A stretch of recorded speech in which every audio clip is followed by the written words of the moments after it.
তোমার সাথে আমার জরুরি কিছু কথা আছে। বলো। আমি জানি তুমি আমার কথা কখনো অবাধ্য হবে না, এও জানি আমার কখনো যদি দুঃসময় আসে তুই আমার পাশে থাকবি। জি, বাবা হিসেবে আজকে তোকে একটা অনুরোধ করতে চাই, তুই আমাকে কথা দে তুই ওকে বিয়ে করবি।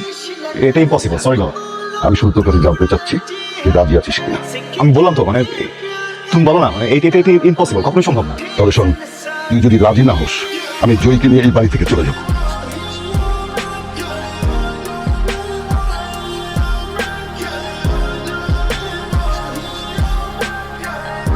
আমি জানি আপনি আমাকে কোনোদিন ক্ষমা করতে পারবেন না, আমার কারণে আপনি কিরকম একটা সিচুয়েশন ফেস করতে হচ্ছে। আমি এটাও জানি যে আপনি কোনোদিন আমাকে ওয়াইফ হিসেবে মেনে নিতে পারবেন না পারাটাই তো স্বাভাবিক। আপনার জায়গায় অনেকের বললেও তো একই জিনিস হতো। ওর পরিবারের উপর থেকে রিসেন্টলি যা গেল, এরপরে আমি আমার বাবার সাথে ফাইট করতে পারিনি। আমি একটা মেয়েকে অনেক ভালোবাসি, টমি। আমি আমাকে অনেক ভালোবাসি। আমার জীবনে একটা মানুষ থাকার পরেও আমি অন্য একটা মানুষকে বিয়ে করেছি। আমার যে কি করা উচিত এটাই বুঝতে পারছি না।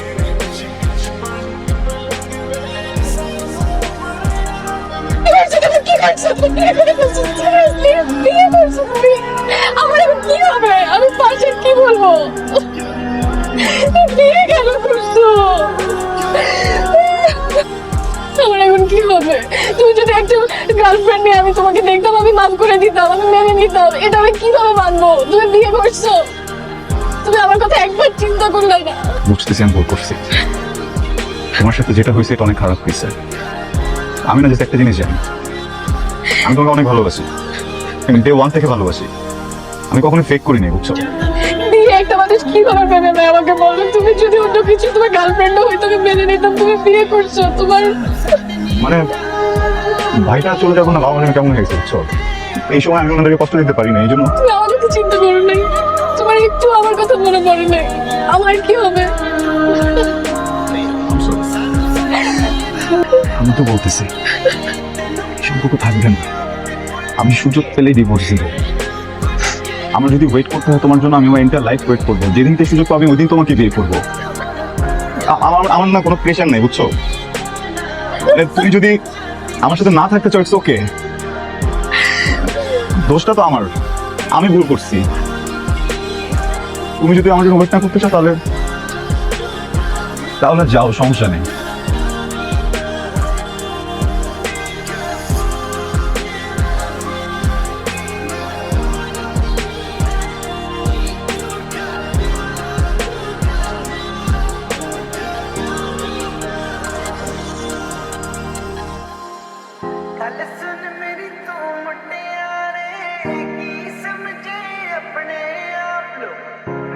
আপনি এসছেন? বাবা মা আপনার জন্য অপেক্ষা করতে করতে ঘুমিয়ে পড়েছে। আপনাকে অনেকবার ফোন করেছিল কিন্তু আপনাকে ফোনে পাওয়া যাচ্ছিল না।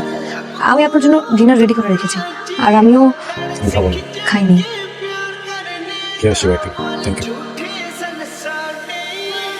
জি ওকে আজকে সবকিছু বলে এসেছি। জি ওকে এটাও বলেছি এদিকে সবকিছু সর্ট আউট করার পরে আমি এই সম্পর্কটা শেষ করে ওকে বিয়ে করবো। জি শুরুতে শুরুতে একটু কান্নাকাটি করছিল, পরে বুঝে বললাম আসলে অনেকদিনের সম্পর্ক তো, কেউই কাউকে ছাড়া থাকতে পারবো না, এই জিনিসটা তো বুঝি। কিন্তু দেখেন আমি না আপনার জীবনে ভালো মানুষ না হতে পারলেও আপনার জীবনে খারাপ মানুষটা হতে চাই। আমি চাই না যে সেলফিশের মতো নিজেরটা নিজে গুছিয়ে দেন, হঠাৎ করে আপনাকে ডিভোর্স দিয়ে গায়েব হয়ে যেতে। একটু কথা বলি। জি। এসির টেম্পারেচারটাকে একটু বাড়িয়ে দেওয়া যায়? আপনাকে একটা কথা বলবো? জি। আমার মনে হয় আপনার সুপারিট না। না কোনো সমস্যা নেই, আমি এখানে ঘুমাবো। সমস্যা নেই, আপনি এখানে ঘুমান, আমি বাইরে ম্যানেজ করে দিচ্ছি। আপনাকে একটু কথা বলি। জি। আপনি এইভাবে বাইরে গিয়ে ঘুমালে বিষয়টা ভালো দেখায় না, বাবা শুধু শুধু সেলিব্রেট করবে, তাই আপনি এখানেই ঘুমিয়ে যান। আপনাকে একটা কথা বলি। জি। আমার বাবা আপনার থেকে আমি একটু ভালো চিনি, আমাকে ডিল করতে দেন। Thank you, good night. যখন আমি ভেবেছি যে ঠিক আছে এবার কোনোভাবে সংসারটাকে গুছিয়ে নিই, তখন দেখলাম সেও আমাকে ছেড়ে দিয়ে তার জীবনটা গোছাতে যায়। এখানেও তো আমার কিছু বলার নেই, কিছু করার নেই। কিছু কিছু মানুষ পৃথিবীতে আসলে কিছু পেতে আসে না। আমি হয়তো ওই মানুষগুলোর ভিতরে একজন। তুমি আর ওই মেয়েটা একই সাথে থাকো? কোন মেয়েটা? Present wife. না, একসাথে থাকি না। মিথ্যা বলবা না, একদম মিথ্যা বলবা না। একসাথে থাকি না, এক রুমে থাকি। একসাথে থাকা আর এক রুমে থাকার মধ্যে পার্থক্য কি আয়ান? ডোন্ট টেল মি যে তোমরা এক বিছানায় থাকো। এক বিছানায় থাকি না। দেখো, আমাদের আসলে এক রুমে থাকার প্ল্যান ছিল না। আমি রাতে রুম থেকে বের হলেই বাবা অনেক কোয়েশ্চেন করে বসে, কিছু করার থাকে না। ও নিশ্চয়ই নিচে থাকে। তো নিচে থাকারই কথা, ও নিচে থাকে না? থাকে। আচ্ছা, আমি বুঝতেছি না ও চলে যাচ্ছে না কেন বাপের বাড়িতে? তুমি কয়েকদিনের জন্য আসছো বাংলাদেশে, তুমি তো চলে যাবা। এই কয়েকদিন ও বাপের বাড়িতে থাক। মেয়েটা এরকম স্টুপিড কেন? আমি বুঝলাম না, ওর চরিত্রে সমস্যা আছে। আমরা মজায় মজায় বিয়েটা করি। সিচুয়েশনটা বোঝো। আমার টুইন ব্রাদার মারা গেছে। ফ্যামিলি সিচুয়েশন বুঝতেছো তুমি?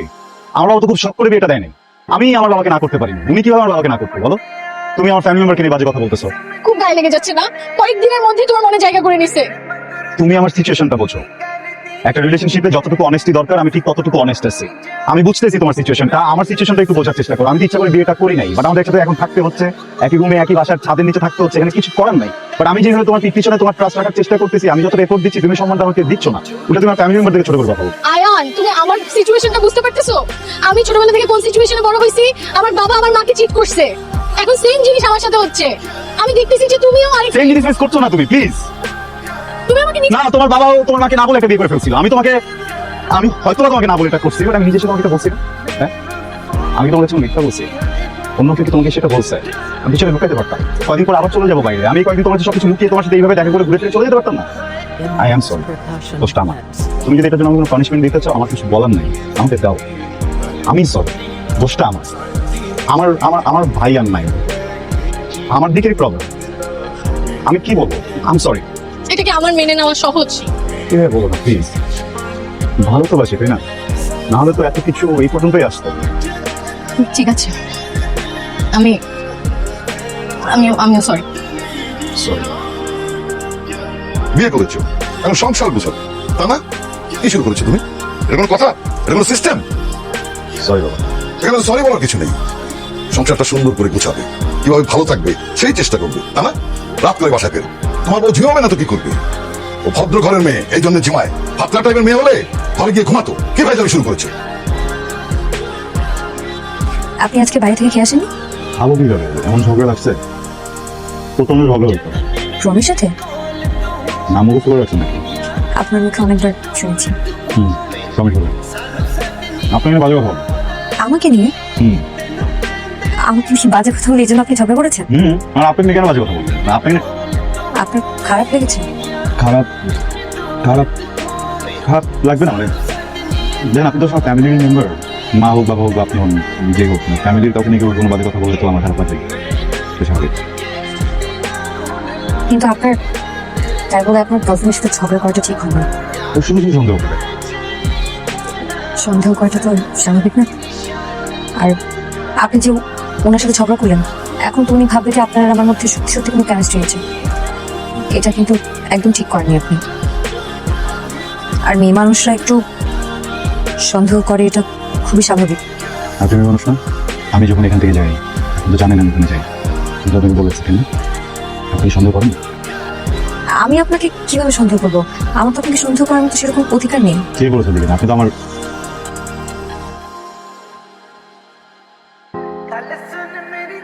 মানুষের প্রতি মানুষের অধিকার থাকে। তুই তো মানুষ। কিভাবে কি করবি তাদের? এর সাথে তো অনেক সময় লাগতো। আগে বলতে আমি সাথে করে আর 2-3 জন লোক আসতো। এখন বসে আছিস কেন? নিয়ে আয়। আপনি তো টেনশন করছেন, 20 মিনিটের মধ্যে রেডি করতেছি।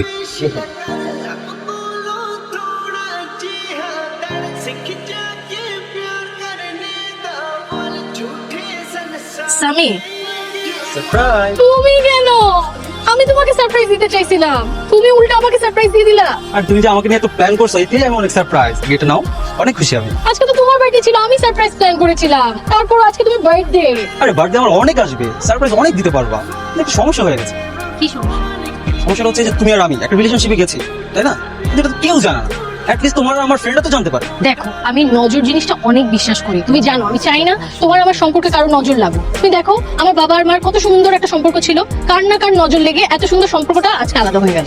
তো বাপ মায়ের সাহায্যে কি নজর লাগার জন্য হয়েছিল, নাকি তোর বাপ তোমাকে চিট করছিল বলতো? আয়ান তুমি এখানে? আমি এখানে এটা পরে বলতেছি, এটা জিজ্ঞেস করছি এটা উত্তর। এই কেউ কিভাবে কথা বলতেছিস কেন? একটা মেয়ের সাথে কিভাবে কথা বলে জানোস না? বের এখান থেকে। আয়ান আমি তো প্রিভিয়াস ভার্সন। আমি যখন ঢুকতেছিলাম তখন আমার বাঁচানোর মতো কেউ ছিল না। তুই শুকুর কর যে তোরে বাঁচানোর জন্য আমি গেছি। যা এখান থেকে যা। আয়ান ওর কোনো দোষ নাই। ওর দোষ নাই না? ওর কোনো দোষ নাই। তাহলে কার দোষ? খুব লেগে গেছে না? ওর গায়ে টাচ হয়েছে, ও হার্ট হয়েছে, খুব লেগে গেছে না?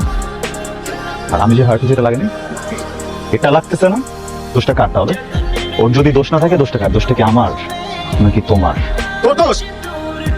আমি তোমাকে অপশন দিছিলাম না, তুমি যদি চাও তুমি আমাকে ছেড়ে চলে যেতে পারো, তখন চলে যেতে। এটা তো করার দরকার ছিল না, তাই না? এখন যদি তুমি তোমার ওয়াইফকে ডিভোর্স দিয়েও আমার কাছে চলে আসো, আমি তারপরও তোমার সাথে যাব না, কারণ আমার সেই বিশ্বাসটা তোমার উপর থেকে চলে গেছে। এটা সম্ভব না, ইটস ওভার।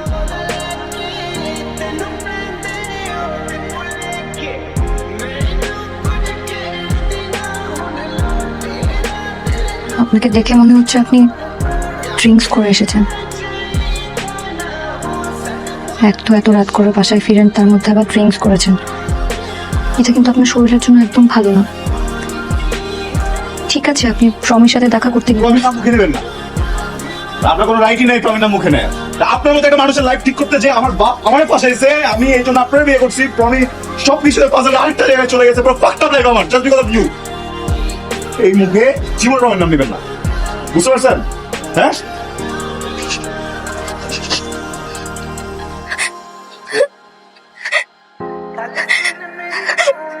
চাই কিনা আমার কি দোষ বলেন তো? আপনি যা আমাকে দোষ দিলেন, এখানে আমার কি দোষ? এক তো আপনার ফ্যামিলি আমাকে জোরপূর্বক আপনার সাথে বিয়ে দিয়েছে। আমি তো একবারও বলিনি যে আমি আপনাকে বিয়ে করতে চাই। আমি কি কাউকে কিছু বলেছি? আমি কি আপনাকে কিছু বলেছি? আপনি যেভাবে দিয়েছেন আমি তো সেভাবেই থাকছি। ঠিক আছে, আমার সাথে না থাকা লাগবে না। আমি আমার মার বাড়িতে চলে যাচ্ছি। আমি কি আপনাকে ডিভোর্স লেটার পাঠিয়ে দেবো? এই লিসেন, আমি সরি, আমি এভাবে রিয়েক্ট করতে চাইনি। সরি, আসলে আমি নিজে একটু ভ্রান্ত, আর আজকে আমি একটু আপসেট। খুবই সরি, আর কখন করবো না। Please don't Cry, please.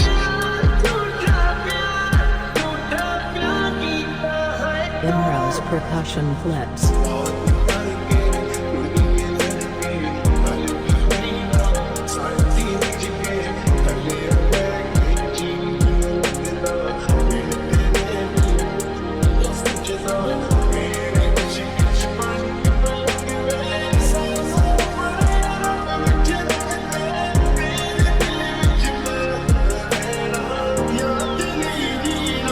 Hello, কোথায় আপনি? আছি। কেন? খাবেন না? আমি খাবো না, আপনারা কেন? যাচ্ছি। আপনি কি আমাকে কিছু বলতে চান? আমি কি বলবো? এমন কিছু যেটা হয়তো কখন বলতে চেয়েছেন কিন্তু বলতে পারেনি। না, আমার আসলে কিছু বলার নেই। যদি আমি চলে যাচ্ছি, কবে ফিরবো জানি না, কখন দেখা হবে কিনা সেটাও জানি না। যদি কিছু বলার থেকে বলে দিতে পারি। সরি। এই যে আমার জন্য আপনি আপনার প্রিয় মানুষটাকে সারা জীবনের জন্য হারিয়ে ফেললেন।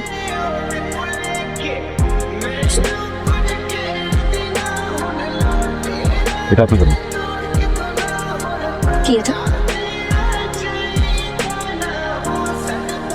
নিজে বসতে চাই। আমি তো থাকবো না, তাই সাইন করে রেখে গেলাম। কোনো কারণ না, যখন আপনার কমফোর্টেবল ফিল হবে আপনি তখন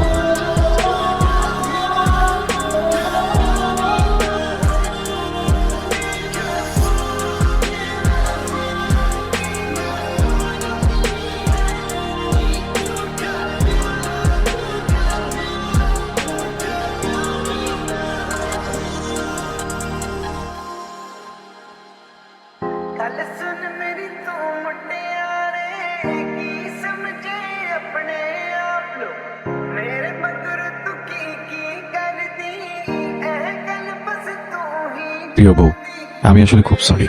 এই পুরোটা সময় হাজবেন্ড হিসেবে যেভাবে থাকা উচিত ছিল সেইভাবে থাকতে পারিনি। আসলে এত অল্প সময় ব্যাপারটা মেনে নেওয়া আমার জন্য খুব কঠিন ছিল। দেশে আসতে না আসতেই বিয়ে, তারপর প্রমের বিষয়টা, সবকিছু মিলিয়ে আমি একটু পেঁচিয়ে ফেলেছিলাম। হয়তোবা প্রমের সাথে বিচ্ছেদের দিন আমি একটু খারাপ ফিল করছিলাম, কারণ এই সম্পর্কটা আমার আর আপনারই ছিল। ওই দিন রাতে যা কিছু হয়েছিল এই পুরোটা এই জন্য হয়নি যে আমি ড্রাঙ্ক ছিলাম। আপনি আমার ওয়াইফ, আমি আপনার হাজব্যান্ড। আসলে একটা অধিকারের জায়গা আছে, কিন্তু এরপর কি বলবো না বলবো বুঝে উঠতে পারছিলাম না। ভেবেছিলাম হয়তো আপনি কিছু বলবেন, আপনিও কিছু বলেননি, আর আমিও কিছু ফেস করতে পারছিলাম না। কিন্তু এখন বলতে চাই, আমি আপনাকে ভয়ঙ্করভাবে ভালোবাসতে চাই, একটা সুন্দর সংসার সাজাতে চাই। আমরা কি আমাদের অতীতটা ভুলে প্লিজ নতুন করে স্টার্ট করতে পারি?